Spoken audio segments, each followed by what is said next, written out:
Prince Harry is in deep, deep trouble. And this time, no palace gate, no velvet curtain, no army of royal staffers is there to protect him. For once, Harry is standing alone. No royal safety net, no carefully crafted press releases to spin disaster into sympathy. Just him front and center under the harsh glare of Parliament, the taxman, and a world that's more than ready to watch him fall. And believe me, this fall is brutal, because Parliament has done something no one thought they'd actually dare to do. They've put forward a bill, not whispers, not tabloid gossip, a real piece of legislation that aims to rip away the one thing Harry has clung to since his escape from royal life, his title, the Duke of Sussex. That title isn't just a ceremonial flourish, it's his brand. It's what gets him into Netflix boardrooms, what makes publishing houses throw seven-figure book deals at him, and what turns him from just another ex-army guy into a global headline. Strip that away, and what do you have left? Just Harry from California, a man without a title, trying to keep up with the Hollywood elite, but without the royal sparkle that made him marketable in the first place.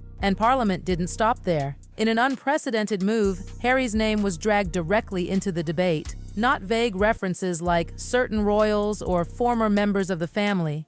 No, an MP stood up in front of the entire chamber and said it outright. If you walk away from duty, trash the monarchy, and then flaunt your title in Los Angeles as if it's your golden ticket, there must be consequences. And those consequences, they're not just symbolic anymore. They're financial. Because at the same time Parliament sharpened its knives, HM Revenue and Customs, the UK's tax authority, dropped a bombshell of their own, a massive overdue tax bill, totaling around $800,000. And here's the real kicker. Harry has 3 days to pay it, not 3 months, not until the fiscal year ends. 3 days. This isn't a polite letter. This is a financial guillotine, and the blade is already falling. If he doesn't cough up the money, the UK has every right to seize assets, drag him through legal proceedings, and humiliate him on a global scale. For a man who once stood tall on Buckingham Palace balconies in his uniform, who flew helicopters in war zones, who married Meghan Markle under the eyes of the entire planet, this is a devastating fall from grace. But the worst part? He's facing it all completely alone. Meghan Markle, silent. The palace, utterly uninterested. Netflix, quietly pulling back. Meanwhile, the British public is treating his downfall like a spectator sport. Hashtags like "Not a Duke" and "Pay Your Taxes, Harry" are flooding social media. Memes are circulating, jokes are flying. But underneath the humor lies a deeper truth. The public doesn't see Harry as a rebel anymore. They see him as a man who cashed in on his royal name and is now refusing to pay the bill. And the whispers? Oh, they're getting louder. Reports suggest even Archewell, his and Meghan's foundation, is being looked into. Rumors of irregular spending, questionable expenses, and brand deals that don't add up are swirling. One Hollywood executive allegedly described the Sussex brand as radioactive. In an industry where stability is everything, being called radioactive is as good as a death sentence. So where does that leave Harry? Standing on the edge of a cliff, watching his title slip, his finances crumble, and his so-called freedom come with a price tag he never imagined. Independence isn't free, it's expensive. And without royal backup, he's finding out just how much it costs. And Meghan, her silence is louder than any podcast confession or Netflix monologue she's ever given. For someone who built an empire on vulnerability and personal narrative, her refusal to say anything now feels calculated. Behind the scenes, insiders whisper that she's deliberately distancing herself. With Spotify gone, archetypes shelved, and the Netflix deal hanging by a thread, Meghan can't afford to let Harry's chaos drag her brand down. In Hollywood, optics are everything. You don't tie yourself to instability unless you want your name erased from every guest list. This crisis feels different from anything the Sussexes have faced before. Back when they first fled the palace, they were painted as underdogs, rebels against an outdated monarchy. There was sympathy, support, global fascination. But now the narrative has flipped completely. They aren't seen as brave anymore. They're seen as entitled, as opportunists who cashed in on their crowns and are now shocked that the bill has finally arrived. And it's not just the internet gossiping. Politicians are spelling it out in plain English. One senior MP described Harry's constant use of his royal title to profit abroad as a mockery of public service. Another said bluntly, if Harry wants to live as a private citizen, then he should be treated like one. No exceptions, no immunity, no special treatment, just another man facing the consequences of his own choices. The message from Parliament and the public is crystal clear. You can't abandon your post and still wear the uniform. Harry's finances are starting to look as fragile as his reputation. Montecito, where he and Meghan planted their flag, isn't exactly a cheap neighborhood. The sprawling mansion, the army of staff, round-the-clock security, luxury cars, PR teams, schemes, it all costs millions every single year. And with the UK now demanding nearly $1 million in unpaid taxes, people are asking, does Harry even have the cash to pay it? The whispers are damning. Insiders claim Netflix is already reconsidering its future projects with the Sussexes. Those multi-million-dollar contracts that once seemed like a golden parachute,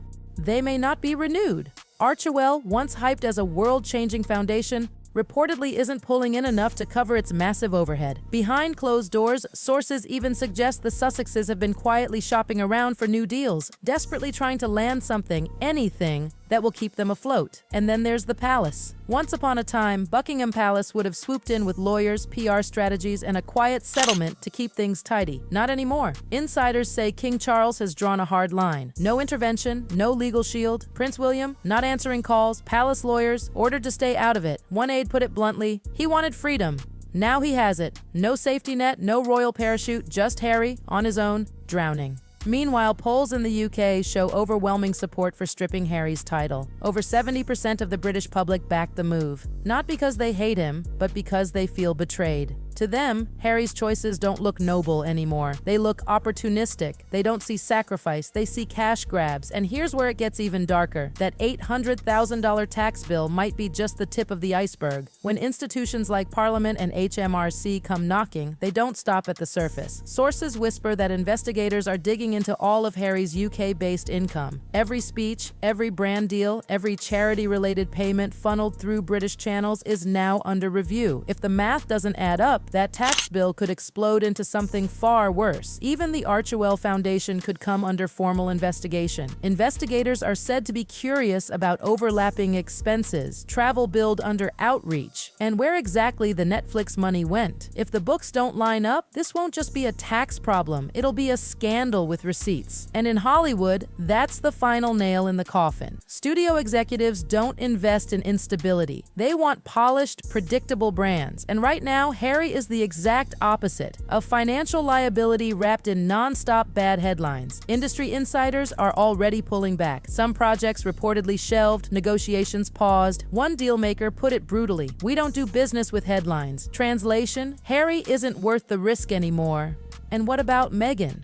Her silence is growing more suspicious by the day. At first, people thought she might be planning a statement, a show of support. But nothing came. Not a photo, not a repost, not even a vague, cryptic quote about family or resilience. And now, insiders say it's not an oversight, it's strategy. Meghan is deliberately distancing herself. With archetypes gone, Spotify cut loose, and the Netflix deal wobbling, Meghan is fighting to protect her own brand. Tying herself too closely to Harry's mess could drag her down too. And in Hollywood, self-preservation is everything. People are starting to whisper, is Meghan leaving Harry to sink on his own? And the public, oh, they're eating it up. Social media is brutal. Memes of Buckingham Palace with eviction signs, fake Archewell jars reading "Help Harry pay his taxes," royal portraits edited with giant PASTDUE stamps across his face. What should have been private humiliation has turned into performance art. His collapse is being live-streamed across Twitter, TikTok, and Instagram. The irony is almost too painful. Harry left royal life because he didn't want to be the spare, the man always standing in William's shadow. He wanted a new life, a new identity. But instead of escaping royalty, he clung to it, using the title, cashing in on the image, playing both sides. And now that double life is crashing down. And the monarchy? They've made their position clear. This isn't a family drama anymore. It's political. It's legal. It's public.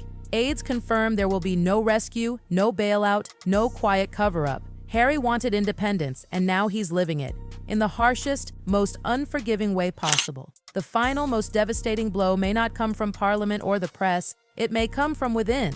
When Harry finally realizes that in chasing relevance, he lost royalty too. No title, no money, no shield. Just a man cornered by the very country he thought he'd left behind. For Harry, the fairy tale is over. What's left is the raw, ugly reality. True, unapologetic accountability.